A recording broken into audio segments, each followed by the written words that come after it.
Okay, hello everybody. Um, I'm now going to do my Q&A.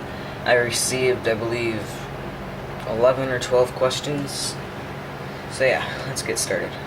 Um, the first couple are just some random questions. First question, how are you? This was asked by my friend Justin, who in my first Q&A asked me the same thing. So yeah, I'm fine. How are you? Second question. If you could be any internal organ, which would it be? I don't know. The kidney? What would you be? What do you think I would be? Okay. Who inspired me to start animating? Well, mainly, WWE Steve-007. He was the first animations I watched were by him, and I was really amazed by it. And on the day of WrestleMania 28, I believe, whichever one was on April 1st in 2012, I think, I was watching some of his videos, and I was really bored and tired of waiting for WrestleMania to start, so I just decided to give animating a try. And here I am today, 2.5 years later, or about. Who is your favorite animator? Once again, WWE Steve-007. As I said, he's the one who made me want to begin animating. And I think that ever since he started Steve-O Saturday, which was like a month ago he started it, I think he's gotten even better than he was before. I just think it's really cool to have him back weekly. Next question. How many more years do you think you'll be animating for? I have no idea. I plan to still be animating when I'm in college, or hopefully I'll be in college. But then I won't be too active, obviously. So I won't know how long I'll be animating for. I'd like to just animate until I get tired of it and really have nothing left to do. I mean, I don't really see myself getting too big or anything on YouTube, or let alone even reaching 200 subscribers. So, yeah. I think I'm at like 146 right now. How many Mattel figures do you have? Now, this was asked by my friend Tom. He, in my last Q&A, asked me how many figures I have in total. That's a lot to begin with. That's just a lot, like, certainly over 300 by now. And now he asks me how many Mattel figures I have. I'm not going to count all of these that are behind the camera. I have way too many to count. Certainly about like 200, I'd say. So yeah, sorry, not answering that. What are your future plans for SNW? Well, I want to finish Apocalypse. For those who don't know the card, I'll read it right now. Chris Jericho faces Cody Rhodes to open the show, which has already been uploaded. So you should go check that out if you haven't already. Next match, which I'm in the process of making right now, as you can see some feet. You can see Fandango, Sheamus. I hate Sheamus. You can see RVD's one leg. But yeah, I'm in the process of that right now, and it's a 10-man battle royal where the winner faces The Miz for the United States Championship at the next show. Yeah, everybody that's in this, here, I'll show you right now. Oh, oops. My background fell.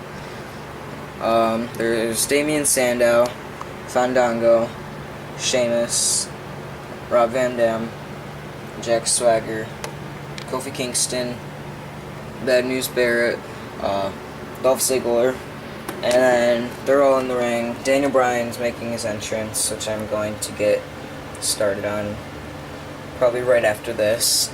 Now, this isn't a pose for his entrance, he's just sort of resting up against the stage. And Ryback. So yeah, winner of that faces The Miz. New camera angle. Okay. After that, Big E is going to make his debut.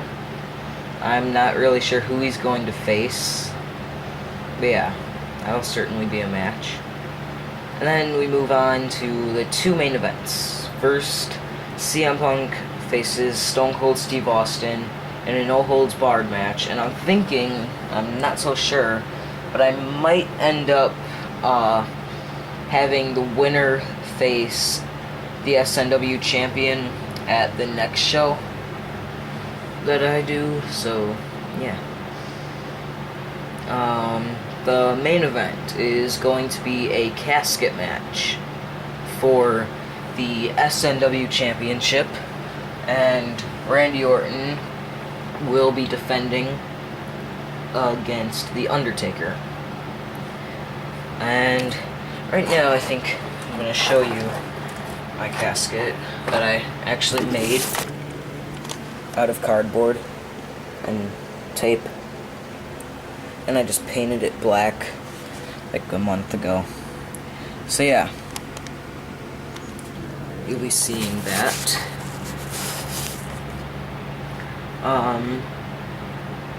That's it for Apocalypse. That's the card, and I'm thinking that I might just do shows that are like pay-per-views, because having to make episodes is just as long of a process, and it would take forever to get from pay-per-view to pay-per-view. So if I just do pay-per-views, then I'll come up with a reasonable card. Like I said, there's already one number one contenders match for Apocalypse, and Punk vs. Austin might end up turning into a no-holds-barred number one contenders match. And if you haven't seen part 1 of Apocalypse, I'm not going to spoil anything, but a match was set up at the end of that. So I could have 3 confirmed matches already for the show after Apocalypse. Okay. Next question. Do you have the WWE Network? Yes, I do, and I got it for only $9.99.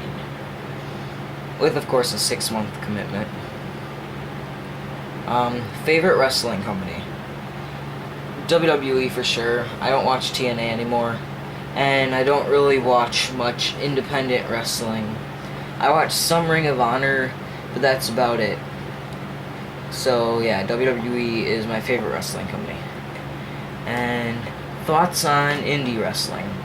Well, like I said, I don't watch a lot of the indies, but from what I've seen, I'm really impressed. I really enjoyed Ring of Honor, Best in the World. If I had to name some of the indie stars that I really like, I'd have to say Prince Devitt, who got signed with WWE, as well as Kevin Steen, who signed. I like the Young Bucks, Matt and Nick Jackson, I think. Not sure. I think those are the names. I hope to see them in WWE someday. Yeah, I know they're pretty common favorites, but I like them. And now the last question. Favorite wrestler?